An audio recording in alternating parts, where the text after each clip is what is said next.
జనసేన పార్టీకి ఈ రోజున క్షేత్రస్థాయిలో అనేక చోట్ల అభ్యర్థులు పోటీ చేస్తున్నా సుమారు 6,40,000 మంది సభ్యత్వం ఉంది. మాకు క్రియాశీలక సభ్యత్వం అంటే 500 రూపాయలు సభ్యత్వం కట్టి పార్టీ కోసం గత 3 సంవత్సరాల నుంచి జిల్లాల వారీగా నియోజకవర్గాల వారీగా అనేక మంది క్షేత్రస్థాయిలో పనిచేస్తున్నారు. సో క్రియాశీలక సభ్యులతో పాటు మా జన సైనికులు, మా వీర మహిళలు, అదేవిధంగా ఎంతో మంది కష్టపడి పార్టీ కోసం పనిచేస్తున్న వ్యక్తుల్ని దయచేసి మీరు ఐడెంటిఫై చేసి మీ నియోజకవర్గాల్లో వాళ్ళతో కలిసి ఆత్మీయ సమావేశాలు ఏర్పాటు చేసుకుని మీరందరూ కూడా ఎలక్షన్ మోడ్లోకి వెళ్లాల్సిన బాధ్యత మీ పైన ఉంటుంది. కొన్ని సందర్భాల్లో స్మాల్ ఇష్యూస్ కూడా సెంట్రల్ ఆఫీస్కి స్కేలప్ చేస్తున్నారు. మీరు స్కేలప్ చేయాల్సిన అంశాలు ఏంటంటే, క్షేత్రస్థాయిలో మీరు కష్టపడి 4-5 రోజులు మీరు ప్రయత్నించిన తర్వాత ఆ సమస్య పరిష్కారం కాకపోతే అప్పుడు ఆ ఇష్యూస్ మీరు సెంట్రల్ ఆఫీస్కి స్కేలప్ చేస్తే తప్పకుండా ఇరు పార్టీలు కూడా దానికి రెస్పాండ్ అయ్యి మేము ఒక బాధ్యత తీసుకుని నియోజకవర్గాల వారీగా ఉన్న ఇన్ఛార్జీలతోటి మాట్లాడి మీకు సమస్య లేకుండా మీ ఎన్నికల్లో వాళ్ళు కూడా ప్రతి ఒక్కరు కూడా పాల్గొని సజావుగా జరిగే విధంగా ముందుకెళ్తాం. పవన్ కళ్యాణ్ గారు ఎంతో ఆలోచనతోటి మనం ఈ ఎలక్షన్లో మాత్రం తగ్గాల్సిన అవసరం అయితే తగ్గుదాం, త్యాగం చేయాల్సిన అవసరం వస్తే ఖచ్చితంగా త్యాగం చేద్దాం. చేసేది మన ఆంధ్రప్రదేశ్ ప్రజల కోసం, మన భవిష్యత్తు కోసం, అంతేకాని రాజకీయ పదవుల కోసమో రేపటి రోజున మనం ఏదో జగన్మోహన్ రెడ్డి గారి లాగా లక్షల కోట్లు సంపాదిస్తామనే దానికోసం కాదు. కాబట్టి నా రిక్వెస్ట్ ఏంటంటే మిమ్మల్ని అందరినీ, there is no alternative to hard work.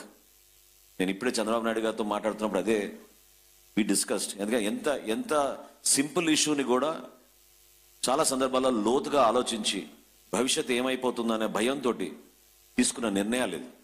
ఈ పొత్తు అనే విషయం దయచేసి మీరంతా ఈజీగా తీసుకోకుండా ప్రతి ఒక్కరు కూడా పరస్పరంగా గౌరవించుకుంటూ క్షేత్రస్థాయిలో మీరు పర్యటించి ఒక డిసిప్లిన్ విధానంలో మీరు ప్రతిరోజు కమ్యూనికేట్ చేసుకుంటూ ముందుకెళ్ళగలిగితేనే మనం దాని విలువేంటో మీకు అర్థమవుతుంది.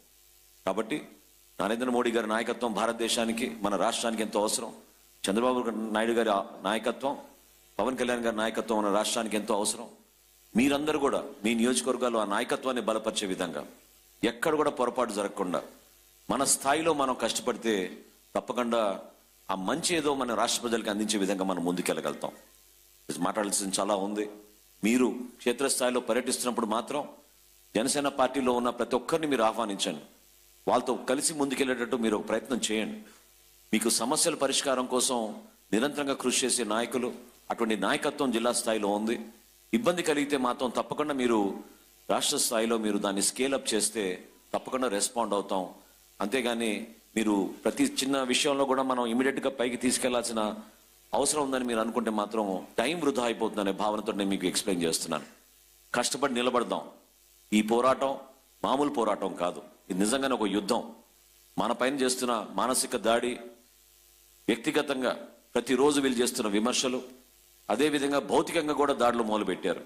కార్ల అద్దాలు పాల్గొట్టడం చాలా సహజంగా అయిపోయింది. మన తెనాలి నియోజకవర్గంలో కూడా అదే విధంగా చేశారు. నిన్న మాచర్లో చేశారు మా కార్యకర్తల్ని. ప్రతిరోజు ఏదో విధంగా మనం ఒక అలజడి సృష్టించి వయలెంట్ అట్మాస్ఫియర్ తీసుకురావాలని చేస్తున్న ప్రయత్నాన్ని మనందరం కలిసికట్టుగా ఉంటేనే ఆ బలం ఉంటుంది. అప్పుడు మనం దాన్ని ఎదుర్కోగలుగుతాం. మంచి నాయకత్వం ఉంది మనకి.